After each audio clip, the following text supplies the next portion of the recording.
کشمیر میں ہونے والی احتجاجی تحریک کو اب 37 دن سے زیادہ ہو چکے ہیں۔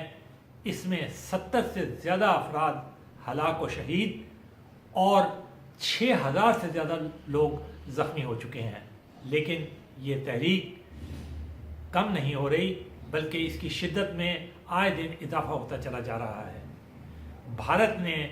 مقبوضہ کشمیر میں تقریباً 60 لاکھ سے زیادہ فوجی رکھے ہوئے ہیں، اور ان فوجیوں کا مقصد صرف ایک ہی ہے، اور وہ مقصد یہ ہے کہ کشمیریوں کی تحریک کو دبایا جائے اور انہیں یہ کسی قسم کا موقع نہ دیا جائے کہ وہ اپنی رائے کا اظہار کر سکیں، یا وہ کوئی تحریک چلا سکیں، یا وہ کوئی اپنی آزادی کی بات کر سکیں۔ کشمیر کے مسئلے کو بھی 70 سال ہو چکے ہیں۔ پاکستان اور بھارت کے درمیان یہ ایک پوٹینشیل فلیش پوائنٹ ہے۔ اس پہ کئی مرتبہ جنگیں بھی ہو چکی ہیں دونوں ملکوں کے درمیان، اور زیادہ تر زمانے میں شدید قسم کی تلخی رہتی ہے۔ وجہ کیا ہے؟ کشمیر کوئی لوکل مسئلہ نہیں ہے، کشمیر کوئی بھارت کا لوکل مسئلہ نہیں ہے، یہ کوئی ان کا اندرونی معاملہ نہیں ہے، بلکہ یہ ایک عالمی مسئلہ ہے۔ اس کو باقاعدہ اقوام متحدہ کی قرارداد کی سپورٹ حاصل ہے، جس میں واضح طور پہ کہا گیا ہے، اور جس کی خود بھارت کی حکومت جو ہے ایک فریق تھی، کہ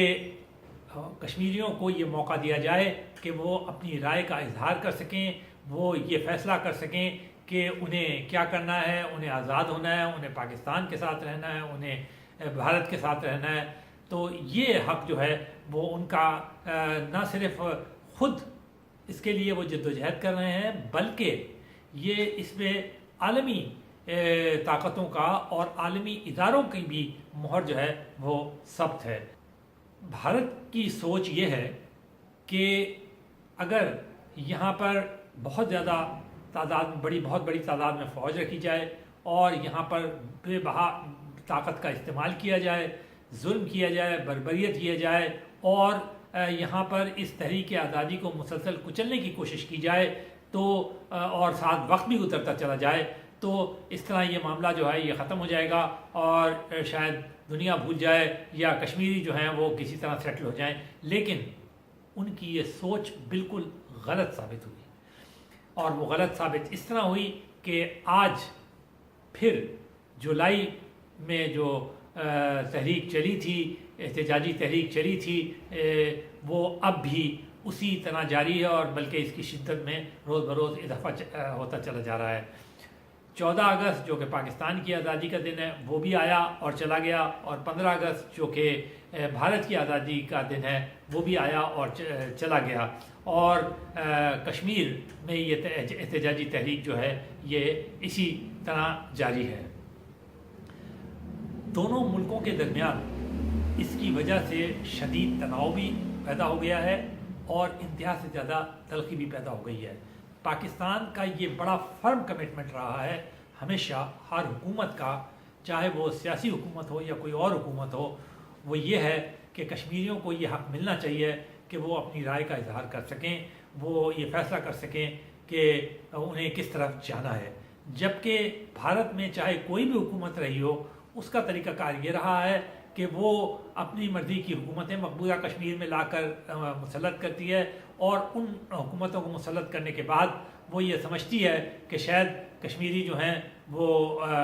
اب اس بات کو بھول جائیں گے، اور وہ جو تحریک ہے اس کی شدت ختم ہو جائے گی، یا وہ تحریک جو ہے وہ کسی طور پہ کم ہو جائے گی۔ لیکن ایسا نہیں ہو پا رہا۔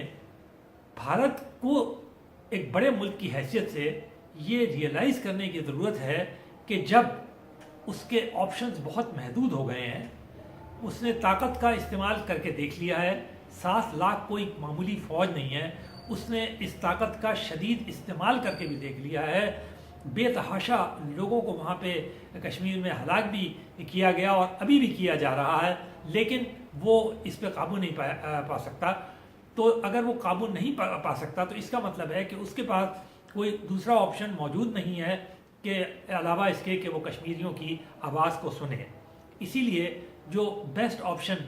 اس میں ہے وہ یہ ہے کہ اس مسئلے کے اوپر بات چیت کی جائے, اس مسئلے کے اوپر بیٹھ کے غور کیا جائے کہ یہ مسئلہ جو ہے اس کو کس طریقے سے حل کیا جائے. یہ نہیں کہ پاکستان اور بھارت کے درمیان اس مسئلے کے اوپر بات چیت نہیں ہوئی, یہ نہیں کہ دونوں کے لیڈر اور دونوں کے پارٹیاں جو ہیں مختلف چاہے کسی دور میں بھی وہ بیٹھی نہ ہوں اور انہوں نے کوشش نہیں کی. اسی سلسلے کے ڈائلاگ جو تھے وہ کمپوزٹ ڈائلاگ بھی کہلائے, کمپریہنسو ڈائلاگ بھی کہلائے. وزرائے اعظموں کے درمیان بھی ملاقات ہوئی, صدر اور بھارتی جو سربراہ تھے ان کے درمیان بھی ملاقات ہوئی, خود کشمیری لیڈروں اور بھارتی لیڈروں کے درمیان بھی مذاکرات ہوئے, لیکن یہ مسئلہ حل ہونے کو نہیں آتا. بیک ٹریک ڈپلومیسی بھی اس کے اوپر بہت طویل عرصے تک جاری رہی, لیکن اس کے باوجود بھی یہ مسئلہ جو ہے یہ کسی حل کی جانب نہیں بڑھتا. اور اس کی جو وجہ ہے وہ یہی ہے کہ اس میں بھارت کی حکومتوں کو ہر آنے والی حکومت کو یہ خوش فہمی سمجھ لیں یا یہ غلط فہمی کہہ لیں کہ ان کا خیال یہ ہے کہ اسے طاقت کے بل پہ دبایا جا سکتا ہے, جبکہ یہ مسئلہ ایسا ہے کہ یہ طاقت کے بل پہ نہیں دبایا جا سکتا. 5 سے زیادہ نسلیں گزر چکی ہیں کشمیریوں کی اور ابھی تک ان کے خیالات میں کوئی تبدیلی نہیں آئی ہے, بلکہ ان کے خیالات میں اب یہ اور زیادہ شدت آتی جا رہی ہے. طرح تو سیاسی حکومتوں کو اور سیاسی جماعتوں کو بھارت میں ریئلائز کرنا چاہیے کہ صورتحال اور جو معاملات ہیں اب وہ ان کے حق میں نہیں رہے, اب وہ پہلی والی بات نہیں ہے, اور کشمیری جو ہیں وہ پورے طور پہ اور پوری شدت سے ان کی مخالفت کرتے ہیں. دوسری بات یہ ہے کہ وہاں کے اہل دانش کو بھی اور وہاں کے عوام کو بھی اس بات پہ غور کرنا چاہیے کہ وہ کتنے عرصے تک پورے بر صغیر کو اس اذیت میں مبتلا رکھیں گے اور وہ یہ سمجھیں گے کہ طاقت کے بل کے اوپر یہ معاملہ جو ہے یہ کسی طور پہ ختم ہو سکتا ہے. اگر اس مسئلے کو بات چیت کے ذریعے کیا جائے اور اس مسئلے کو ٹیبل پہ بیٹھ کے حل کرنے کی کوشش کی جائے تو اگر یہ مسئلہ حل ہو جاتا ہے تو یہ دونوں ممالک جن کی یہ کو ملا کر اگر دیکھا جائے تو تقریباً 150 کروڑ کی آبادی ہے, تو پھر اس علاقے میں ایک سکون آ سکتا ہے. اور جیسا کہ بھارت کی حکومت بھی یقیناً یہ چاہتی ہے کہ اس کے عوام کی بہتری آئے, اس کے عوام کی خوشحالی ہو, اس کی ترقی ہو, اور ادھر پاکستان کی حکومت بھی یہی چاہتی ہے کہ اس کے عوام کی بہتری ہو اور پاکستان جو ہے وہ ترقی کر سکے. تو اگر یہ مسئلہ حل ہو جاتا ہے تو یہ جو ٹارگٹ ہے عوام کی خوشحالی کا دونوں طرف کی,